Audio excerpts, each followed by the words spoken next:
This is one cupboard that we have our preserves in from the year before, or years before. And I'm starting to get some empty holes in it, but still quite a bit of stuff there. So these are our tomato products that I'm discussing in this video. We have hot salsa, regular salsa, ketchup. Over here we have some chili sauce, and we just got fresh canned tomatoes here. This is a red hot sauce, barbecue sauce. This is a spaghetti sauce and another spaghetti sauce here. We also have some chili sauce down lower. And we also did a couple different other barbecue sauces. We did a rhubarb tomato barbecue sauce. And we have some other spaghetti sauces too that we have already used up. And this one right here is a green tomato chili sauce. This is a spaghetti sauce that was made with orange tomatoes, and that has ground beef in it and everything, that jar right there. Pressure canned, of course. And then there's some other preserves here as well. Our beets and parsnips, carrots, turnip, potatoes. We have coleslaw, all canned or pressure canned, ready just to open up the jar and away you go. So we grew more than 50 tomato plants in our garden last year, mainly Roma or paste tomatoes, but we also grew beefsteak and cherry tomatoes, and I like to experiment with different types of tomatoes just to try them out and see how it goes.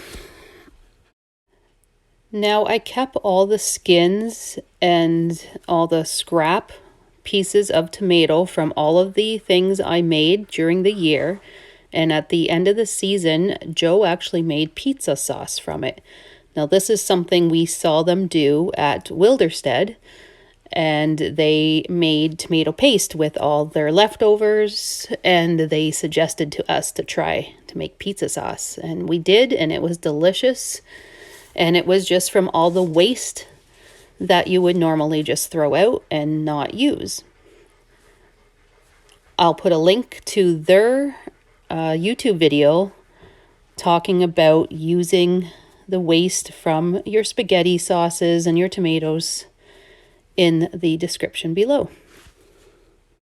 I've had people say to me that that's too much work to make all of that stuff. And yes, it is lots of work. It takes lots of time. But when the grocery store is an hour and a half away, and your aim is to be as self-sufficient as possible, it's definitely worth it. And these spaghetti sauces and ketchups and everything we made taste way better than anything you're going to buy in the grocery store. Now, I'll share some of our recipes for some of the things that we made this year. A lot of the things that we made were from the bernardin.ca website, and I will put a link in the description to the website. I will also put pictures of the recipes on our Facebook page, so that you can find them easily, and I will also put a picture of the finished product so you know which is which, and hopefully you can make some of them yourself.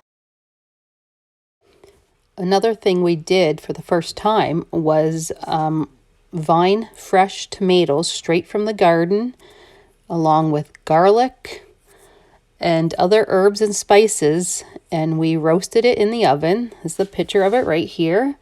And then we took them out of the oven and pureed them into a delicious soup. Just a heads up to everybody in Canada, we don't have a place where they test the pressure gauges on your pressure canners. So if you write in to them, they will send you a weight. So the weight, this is 5 pounds pressure. With this ring on, it's 10 pounds. And then there's a third ring. It's sitting over on the table, and I can put it on, and then it will be 15 pounds of pressure. And when it gets up, you put it on the release valve here, and it will rock, and you will see it rocking. And as long as it's rocking at that same pace, you know you're at your 10 pounds. It won't rock it if it's under, and it'll rock like crazy really, really fast if it's too high. So this was free from Presto. All I did was send them an email, and I let them know that I had the 23 quart Presto canner, pressure canner, and that I am in Canada and don't have anywhere to get my gauge tested. And they sent me this free of charge, along with a bunch of links to different websites where they have recipes and guidelines and tutorials teaching you how to use your pressure canner. So if you're in Canada and you have a Presto pressure canner with a pressure gauge, send them an email and they will send you this free of charge.